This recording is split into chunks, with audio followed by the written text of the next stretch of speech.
এই 2024-এ সর্বপ্রথম এটা ঘটেছে যে আন্দোলনকারী শিক্ষার্থীরা তারা মন্ত্রিসভায় স্থান পেয়েছে এবং একটা ঘোষণাও এসেছে যে বিভিন্ন দপ্তরে বা মন্ত্রণালয়ে শিক্ষার্থীদের উপদেষ্টা হিসেবে নিয়োগ দেওয়া হবে। তো মূলত এই যে ঘোষণা, এই যে উপদেষ্টা হিসেবে তাদেরকে নিয়োগ দেওয়া হবে, তো এই জায়গাগুলোতে স্থান পাওয়ার জন্যই কিছু শিক্ষার্থী বা কিছু শিক্ষার্থী নামধারী তারা বিভিন্ন জায়গায় উঠে পড়ে লেগেছে যে তারা সমন্বয়ক টিমটাতে স্থান নেবে, সমন্বয়ক হিসেবে নিজেকে প্রমাণ করবে। তো এইটার প্রভাবেই মূলত বগুড়াতে বিভিন্ন প্রোপাগান্ডা ছড়ানো হচ্ছে। আমাদের যে সমন্বয়ক টিম, তাদের নামে মিথ্যাচার করা হচ্ছে, তাদের নামে চাঁদাবাজি করা হচ্ছে। বগুড়াতে কিছু বিচ্ছিন্ন ঘটনা ঘটেছে যেগুলো ভীষণ অপ্রীতিকর এবং নিন্দনীয়। 2024 সালে একটা গণ অভ্যুত্থানের মধ্য দিয়ে একটা ছাত্রদের একটা জয় হয়েছে, আপনারা সবাই জানেন।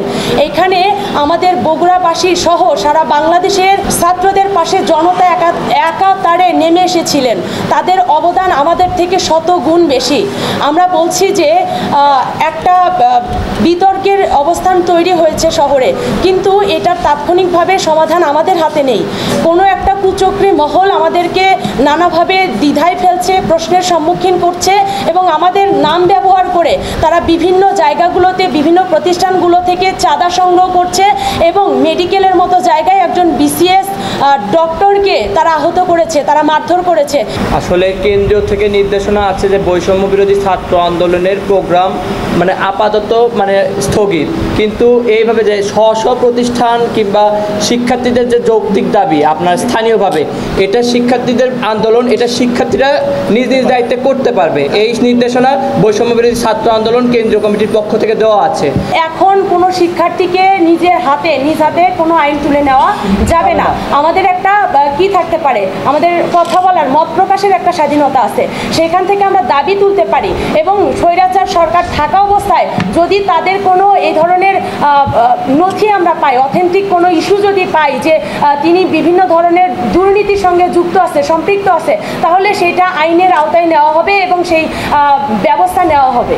এখনও বগুড়াতে বিচ্ছিন্নভাবে কিছু সকল শিক্ষার্থী যারা প্রথম থেকে ছিল, এখনও আছে, তারা বিচ্ছিন্ন হয়ে গেছে। আগে যেরকম আন্দোলনে আমরা এক কাতারে নেমেছিলাম, একটা ডাকে সাড়া দিয়েছিলাম, এখন একটু কমিউনিকেশনের গ্যাপ ঘটেছে। তারা কিন্তু যেরকম করে হচ্ছে পুলিশ লাইনে যে তারা সেই প্রিন্সিপালের পদত্যাগ ঘোষণা করেছে, এটা কিন্তু আমাদের টিমকে অবগত করে নাই। এবং আপনারা জানেন যে বিভিন্ন শিক্ষা প্রতিষ্ঠানগুলোতেও তারা কিন্তু এককভাবে প্রোগ্রামের আয়োজন করেছে, সেখানেও কিন্তু আমাদের কোনো সম্পৃক্ততা নেই। আপনাদের অবগতির জন্য জানানো যাচ্ছে যে এই কমিটির বাহিরে যদি অন্য কোথাও আমরা যারা 17 জন তারা এখানে উপস্থিত আছি, এই কমিটির বাহিরে অন্য কোথাও যদি বিচ্ছিন্নভাবে আমাদের পরিচয় দিয়ে যদি কোনো এই ধরনের চাঁদাবাজির সঙ্গে সম্পৃক্ত থাকে, তাহলে তাদেরকে চিহ্নিত করবেন এবং সেনাবাহিনীর হাতে তুলে দেবেন।